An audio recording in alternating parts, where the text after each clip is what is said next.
Des nouvelles fraîches arrivent pour vous. Ligue des Champions, Lyon prend sa revanche contre Arsenal, 0-1, et se replace. Mais avant que je partage cette nouvelle avec vous, abonnez-vous à ma chaîne pour ne manquer aucune actualité de première main sur l'Olympique lyonnais. Lyon réalise le coup parfait. Ce jeudi soir, les Fenotes se sont imposés sur la pelouse d'Arsenal, sur la plus petite des marques, 0-1, lors de la 5e journée de la Ligue des Champions. À l'Emirates Stadium de Londres, un but de Frida Manom contre son camp a suffi au bonheur des Lyonnaises, 45+1. Au classement du groupe C, les protégés de Sonia Bonpastor consolident leur deuxième place et comptent 10 points, soit autant que les Gunners, leader et officiellement qualifiés pour les quarts de finale. Pour les imiter, l'OL n'aura besoin que d'un point, mercredi soir, contre la Juventus Turin, 18h45.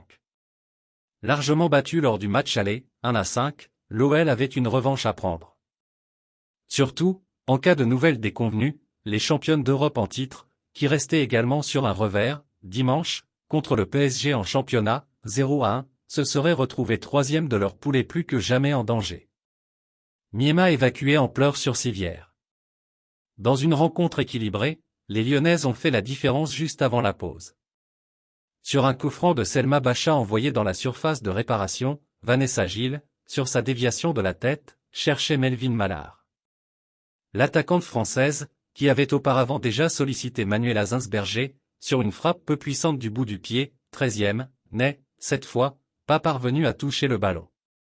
Et derrière, c'est Frida Manom qui a marqué contre son camp, 45+1, 0-1. Laisse déjà un like sur cette vidéo pour rester au courant de tout ce qui se passe à l'Olympique lyonnais. Cette fin de première période a été cauchemardesque à plus d'un titre pour Arsenal.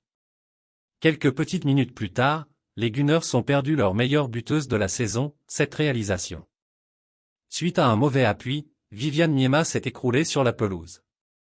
Après de longues minutes, la Néerlandaise a ensuite été évacuée, en pleurs, sur la civière, visiblement gravement blessée à une jambe, 45+7.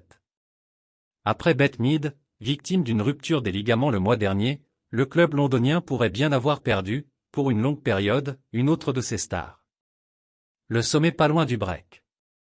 Dans le second acte, l'OL a bien failli doubler la mise, mais Eugénie Le Sommet, malgré une très belle demi-volée du pied droit, n'a pas su prendre à défaut la gardienne de but autrichienne, 57e. Les Gunners ont monopolisé le ballon, avec 56% de possession. Mais les occasions ont été bien rares, dans une rencontre où les deux formations ont évolué en bloc compact, avec une certaine intensité dans les duels. Côté local, seule Katy McCabe a sollicité Christiane Anglais, 49e. Un véritable contraste par rapport au match aller, lorsque la défense lyonnaise avait plus que souffert et encaissé un total de 5 buts. Après un début de campagne européenne calamiteux et un petit point pris sur 6 possibles, l'OL peut voir venir. Un petit match nul contre la Juve, comme au match aller, 1-1, le 27 octobre, et les Lyonnaises pourront enfin respirer. Et puis, fan, quelle est ton opinion sur cette nouvelle? Laissez votre commentaire ci-dessous car votre avis est très important pour les Gones. Avez-vous aimé le contenu? Laissez votre like et abonnez-vous à ma chaîne. Maintenant, je vous apporte une autre nouvelle fraîche de l'Olympique lyonnais pour vous. Merci.